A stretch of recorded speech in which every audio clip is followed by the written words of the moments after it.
Information shared on the following program is for general information purposes only. It does not constitute legal, tax, investment, or other advice, nor is it intended to recommend any particular investments, products, or financial instruments.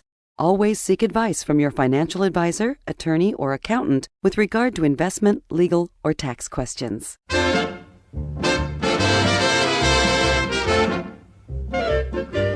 Welcome to the Worry-Free Retirement with best-selling author and fiduciary Tony Walker. If you got it, you don't need it. If you need it, you don't got it. You don't get it, shame on you.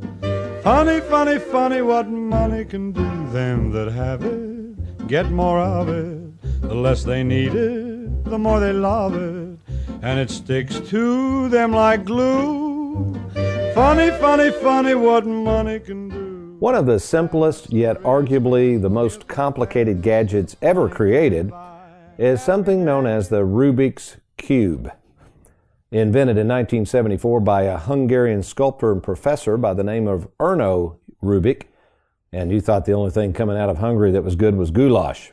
But anyway, according to Wikipedia, the Rubik's Cube was originally dubbed the Magic Cube, and since its introduction in 1974, at least as of the date that we found, 2009, it is estimated that more than 350 million of these complicated cubes have been sold worldwide, making it the world's top-selling puzzle game. Now, I'm going to have to admit something. As a teenager, I was one of those 350 million people intrigued by the Rubik's Cube when granted one by my brother as a Christmas gift.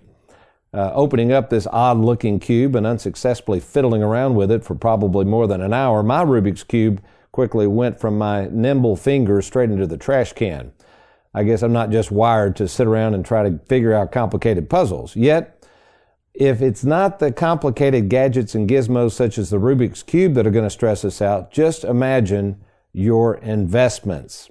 So why do most savers get so stressed trying to figure out investments and trying to understand all the jargon behind these stress-filled things? Well, let's face it. If you've got money in a 401k and you're trying to figure out where to invest the money and how everybody gets paid, you probably feel like you're in a Rubik's Cube nightmare.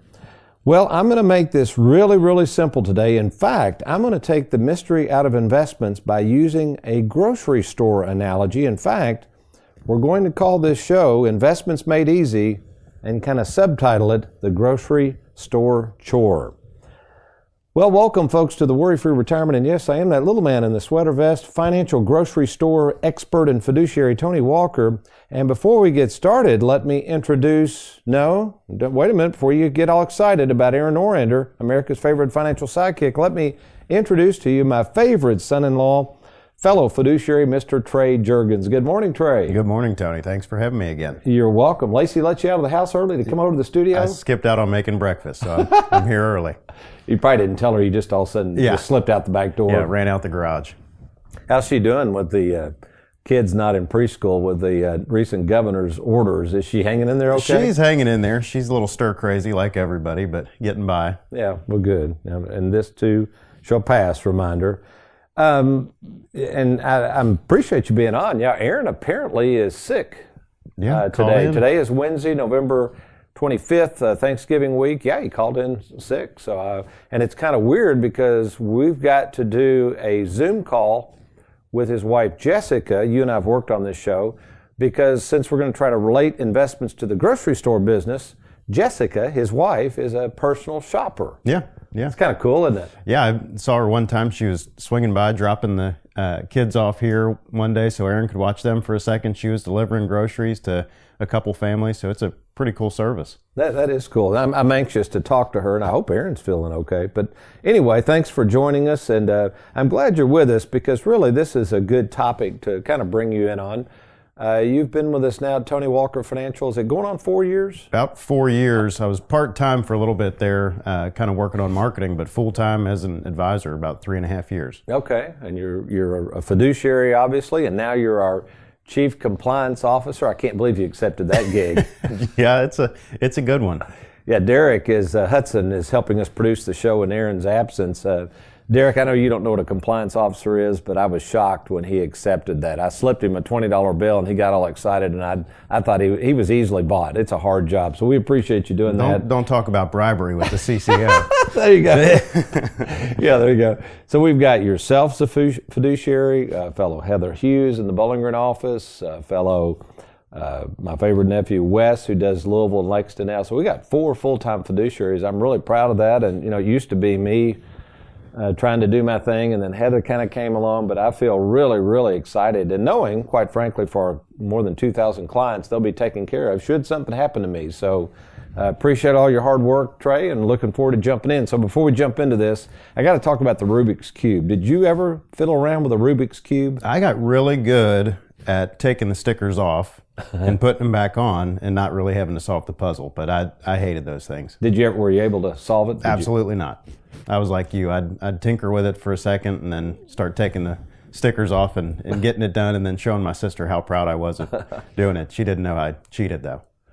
The average, I think there's I was looking under Wikipedia, the world record on average, though, is like 5.7 seconds. Can you imagine having the ability to do that? I've seen those videos. I don't know how their fingers move that fast, much less their brain. Yeah. Well, the problem with the investment world, it's a lot like a Rubik's Cube. Let me give people credit, because they're where credit's due. There are some people out there, and I'm sure not one of them, I don't pretend to be, that just have a knack for investments, but they're rare. I really believe that. In fact, a recent article came out, Trey, I think you and I talked about this. I found it the other day. I meant to put it on the TV show. We recorded the TV show earlier and forgot to do that. But how people who are, quote, supposedly money managers, timing the market and all that stuff, rarely beat the indexes. Did you see that article? Yeah, the Dow bar study, that was one of the most unique articles that I've come across. Summarize that, because I was trying to find it. I don't have it handy, but do you remember the gist of that article? The vast majority of actively managed accounts rarely outperform the S&P index. And the late, great John Bogle, who I surely admire, who started Vanguard, when he first started focusing on the S&P index and all that, and came up with it, considered the father of the S&P index, but and how to create a mutual fund around that. By the way, if you want to read a good book, I know you've read it, but John Bogle's The First 50 Years, I think it's called, but he talks about that. And a lot of people thought he was crazy, and he predicted, he said, you just watch over time, all of these, quote, money managers trying to time the market, they are not going to beat the S&P 500. He was right, wasn't he? And they'll sure charge you a fee for trying. And so that's what we're talking about, folks. If you feel like, maybe it's just awful complicated out there. Maybe you're one of those savers who really has probably too much money in the market as we record this show on November 25th, 2020. I mean, all of the uncertainty out there we've got. It looks like Mr. Biden's going to become president. It looks like the pandemic is winding down with vaccines, and the Dow just exceeded 30,000. And Trey, I don't know about you, I just had, 3 calls this week, a couple last week. Now again, a lot of our clients are savers. They don't pretend to be investors and speculators, but they're nervous. Are you getting some of that? You're talking to more and more people. I've had some people maybe looking to take some winnings off the table, not real sure what this market is doing, if it's reflective of what's really going on in the economy. But it's really an interesting time. Yeah, I was going to say a crapshoot, but so the purpose of the show today, folks, is to try to make this analogy between how do the investment world, what are they really doing? Who is the investment world? Who are advisors such as us? What role do we play? And I tell you what we'll do. Let's get this. I think what we'll do, we're going to get the Zoom call with Jessica. After Jessica's Zoom call, I'm going to come back in because I know what she's going to be talking about. She's going to explain to the listening audience what a personal shopper does at a grocery store.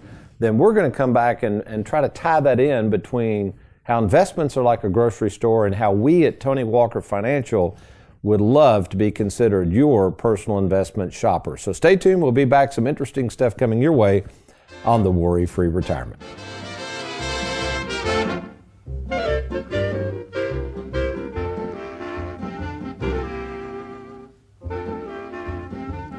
The stock market at my age?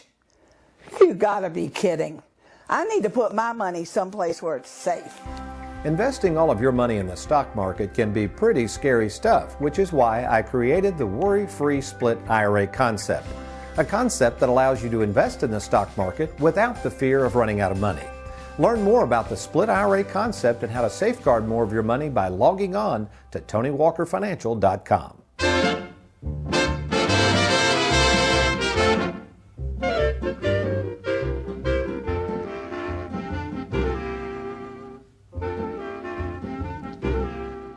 Well, with us via Zoom is our own Jessica Orander. That's right, the beloved spouse of America's favorite financial sidekick, Aaron Orander, who is off sick today. So we hope Aaron's doing well. And in the meantime, good morning, Jessica. Thank you so much for agreeing to help us explain what a personal shopper does at a grocery store. Good morning, Tony. Okay, real quick, what is it you do exactly in terms of serving the clients? Well, I actually have an app that I work from the company that sends me the list, their grocery list, and I go to the store and I shop for the person, and then I deliver it to their house. Wow, that sounds pretty simple. So now, does the company you work for, I guess they contract with the grocery store. How do you get paid as the personal shopper? Correct. The company that I work for contracts with the grocery store, and I get paid from the company, not the grocery store. And I guess that's just built into the price of what they pay for the groceries, the consumer? Yes. Mm-hmm. Okay. What would be the advantages, Jessica, for the consumer of using a personal shopper such as yourself?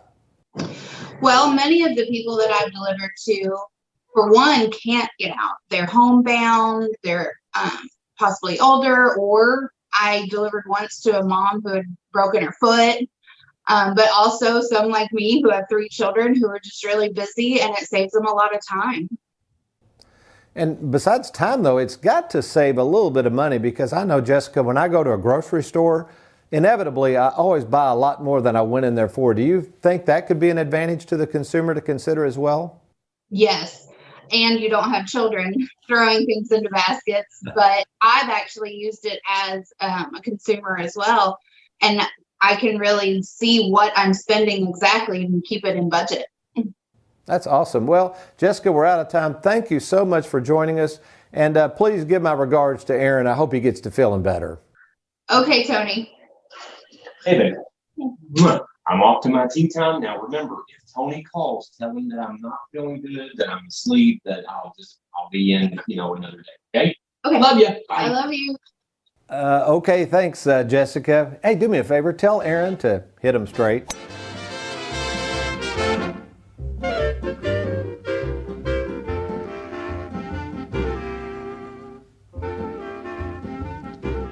Warning. A licensed insurance agent with no prior knowledge of annuities can legally toss your 401k into an annuity.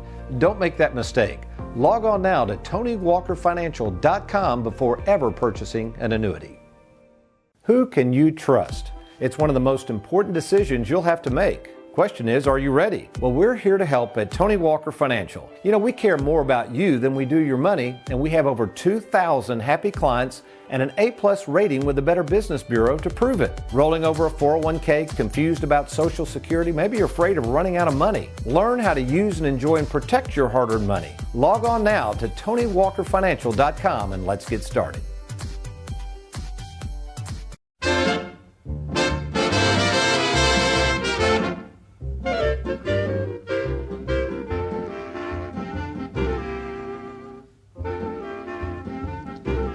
Well, with us in the studio via Zoom is our own Heather Hughes, my fellow fiduciary in the Bowling Green office. Heather's job is to basically help accommodate our clients' needs in terms of portfolio reviews, selection, trading. So first of all, Heather, thank you for taking time this morning to be with our audience. Happy to do so, Tony. Well, the title of this show is Investments Made Easy. If you would maybe describe our saver client and how most of them would rather us handle their investments for them, and then the process they would go through once they turn their money over to us in our Charles Schwab platform. Sure. Most of our clients we would consider savers, as you've mentioned many times on the show. And a lot of times they just really don't want to know the nuts and bolts and the ins and outs of investing. So we're taking that burden off of them, and we've developed 5 model portfolios for clients. depending on their level of risk. I always like to explain it to clients on uh, from a scale of 1 to 5, 1 being the less, the least risky, 5 being the most aggressive. Where do they feel comfortably? And that helps us narrow down, what portfolio might suit them best. And we pick all of the holdings inside the portfolio so they just don't have to think about it. One of the things you do a marvelous job at this, and I think we've seen this, unfortunately, not all advisors, I'm sure, but sometimes people just start blindly trading things, especially in accounts what we refer to as non-qualified accounts. Speak to the fact of how you have to be careful when you're doing trading in terms of the tax ramifications within some of these portfolios, and our job to try to assist our clients and make sure they don't pay too much in taxes. Sure. Well, non-qualified portfolios are portfolios that are invested with after-tax money. So it's people that have had savings, things of that nature. And those are taxed a lot differently than an IRA. So if you have a brokerage account, you've got a holding and you sell it for a gain, which is great, you are going to be taxed on that gain. But the implications of that tax can be a little more complicated than just a capital gains tax, because if you're retired, it can impact how your Social Security is being taxed. If you're not quite retired, and let's say you're under any kind of government healthcare type of thing, that could also impact your healthcare premiums. So we've got to be really careful and not just blindly sell and trade inside a non-qualified account for a client. So we really take all of that into consideration when we are making trades. Well, Heather, we appreciate so much that you're doing for our clients, and I think we're now well over 1,400 clients with that Charles Schwab platform. So for you, and we've got Keith and Shannon working so hard. We thank you so much for serving our clients, and get back to work and make it a good day. All right, you too, Tony. Thanks. You're welcome.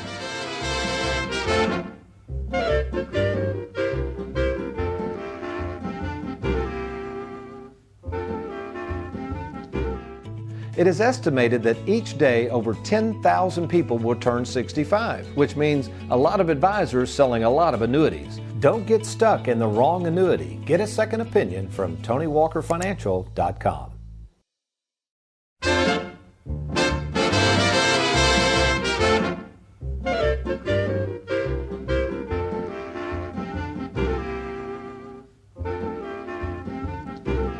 Of course, we really appreciate Jessica's time there. So, Trey, I think what I'm gathering from what she said, I got to tell you a story, though, real quick. This is so funny. What is it? Mark Twain says, history may not always repeat itself, but it often rhymes. Mm-hmm. So think about grocery delivery, and we'll get into the convenience of what Jessica does, maybe saving time, etc. And how to save money. That's kind of funny. But back when I was growing up, of course, we had one car. Grew up in Lexington, Kentucky. For those of you from Lexington, as I tell this story, you'll appreciate this. We lived over in the Southland area, over near the bowling alley there, which Mom still lives in that same area. But anyway, across the railroad tracks, just across there was a small store, a little grocery store. Small. So with only one car, Dad would usually go to work. We didn't have a car. And every once in a while, it's like, we need bread, we need milk. Well, you would call up the little grocery store. They had an account for you because they knew you. I mean, Lexington back in the 60s, it wasn't that big. And they would literally, and I remember, bring it over in a box. I guess they had a little delivery box, and they'd bring it over and bring it to you. And I thought, that is really cool. But now that was out of you had to. But isn't it funny with all the changing times that's kind of coming back, but really for the same reasons, convenience, save you time. Maybe you can't get out. With this coronavirus, I mean, that's probably, I know we've got some people that are clients, they don't want to go in a grocery store, right? I mean, why do you want to be around a bunch of people if you're maybe susceptible, you're older, had some health issues? So what was your take on the Jessica interview and tying that to investments? What did you see out of all that? There are just so many options, and I think if I'm dangerous. Lacey doesn't like when I go to the grocery store because I'm an impulse buyer. So if I'm amen to that. You see those Doritos on the end of an aisle, it's pretty easy for those to fall in the cart. You know me, quickly. The dip-sized chip Fritos. Oh, yeah. I'm a sucker for those. Go ahead, though. But what there's so many options, and if you don't go there, me going to the grocery store without a list is a dangerous task because I come back hundreds of dollars and hundreds of calories later, and it's no good. I would love for somebody to do a study. They may have already done it. Maybe, Derek, you could look into this. But well, it's probably hadn't been out long enough, but go with this click list stuff and all this long enough. I bet you people would save money by just letting somebody do it. I don't even care if they charge you $20. So, I mean, I bet if I go in a grocery store, if I have 8 to 10 items, I bet you I'll get double that amount of items. Just throwing stuff in the grocery cart that looks good. Oh, the yeah. Fritos or whatever. Yep, whatever. Well, then you got to have the turns out. French onion dip to go with the Fritos. Yeah, So you got to have that. Then you So might want something sweet after that. That's so right, a bag of it M&Ms. keeps going. Well, so here's what we're going to do, folks. This is going to sound pretty crazy, but I think it's going to make sense. So let me set the stage. So just to prove to you how complicated the investment world and how most savers, that's the other thing. I was reading, I've got several books now on Amazon. I was reading some reviews this morning just for the heck of it.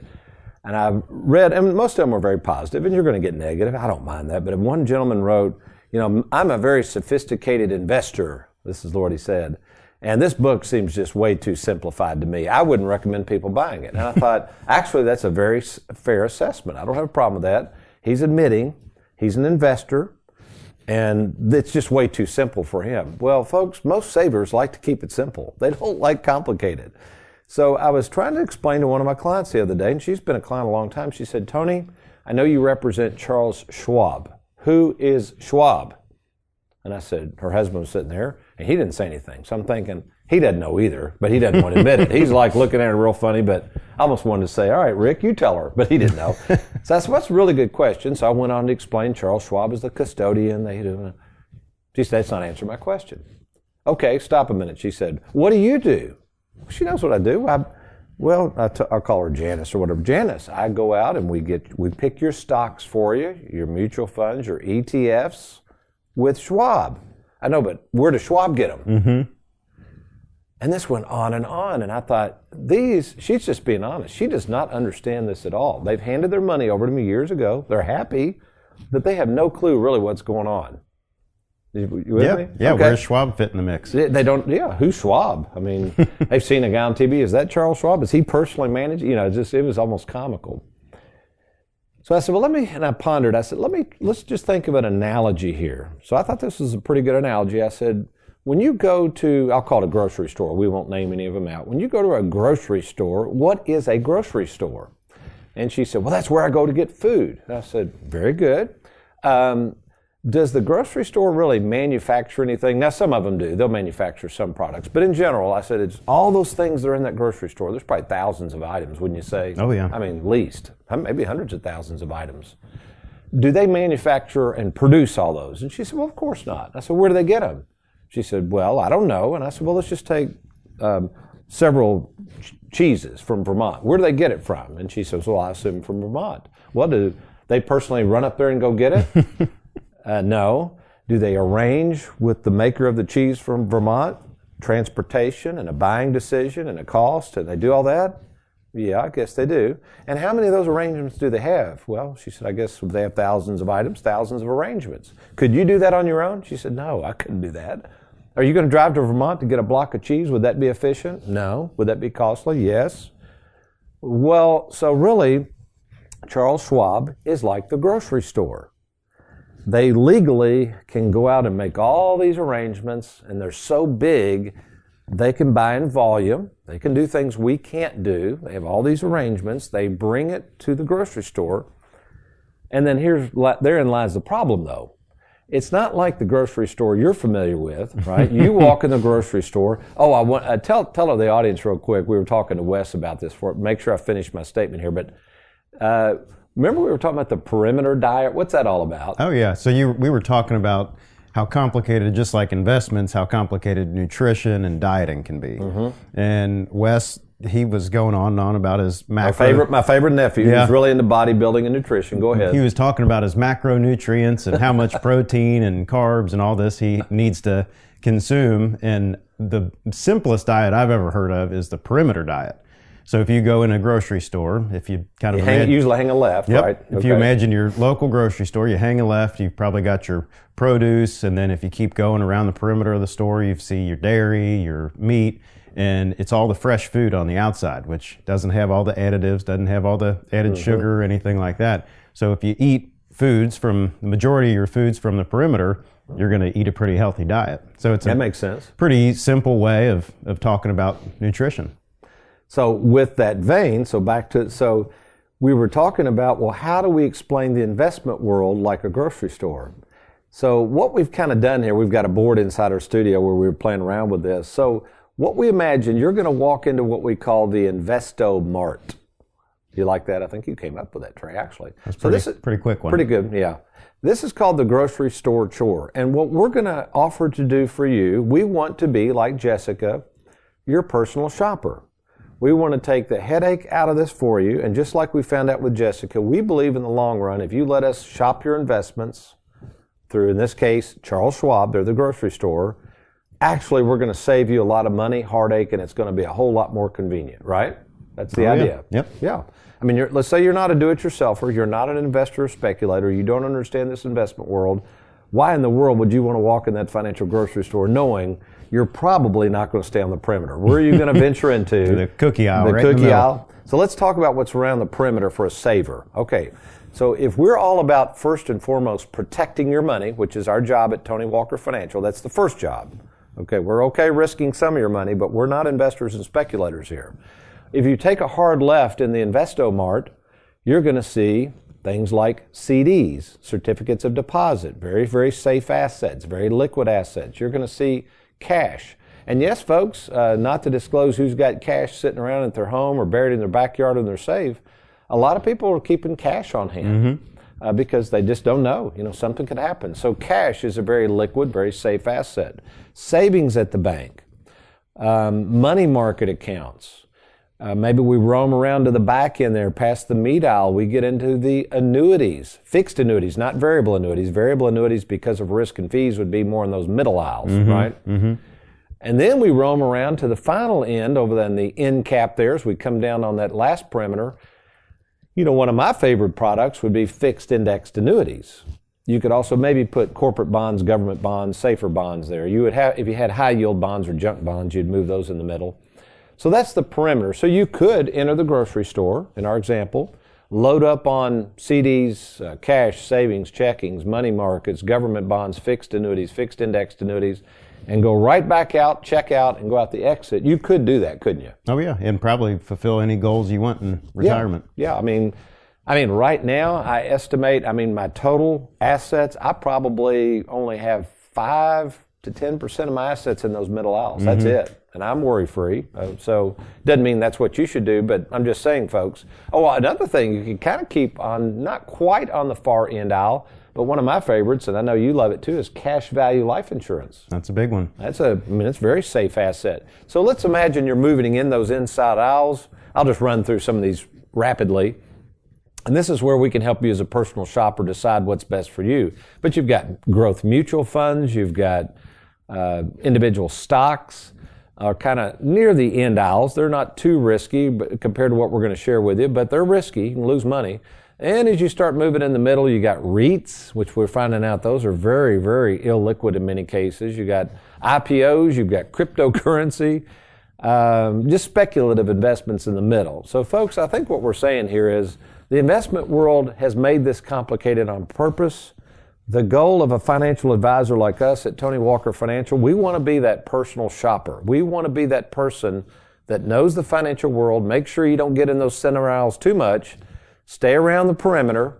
Enjoy your money. Try to not put a lot of it at risk. And again, in the end, enjoy this money and use it before it's too late. That's the live well, die broke philosophy, and that's what we at Tony Walker Financial can offer you. So if you feel like you don't have a personal financial shopper for you, that you're going it alone, that you're in a complicated world with nobody helping, give us an opportunity to talk. It's absolutely free to visit by phone. In fact, we'd encourage you to take advantage of our new service, a free 10-minute fiduciary phone call. To take advantage of that, just log on to TonyWalkerFinancial.com. That's TonyWalkerFinancial.com, or give us a call, toll-free, 877-499-9255. That's 877-499-WALK. Well, until next week, we'll look forward to talking to you soon. We're going to be talking about King Tut and the investment world and what those two characters have in common. But between now and then, you remember, if all else fails, you be worry-free. If you got it, you don't need it. If you need it, you don't got it. You don't get it, shame on you. Funny, funny, funny what money can do.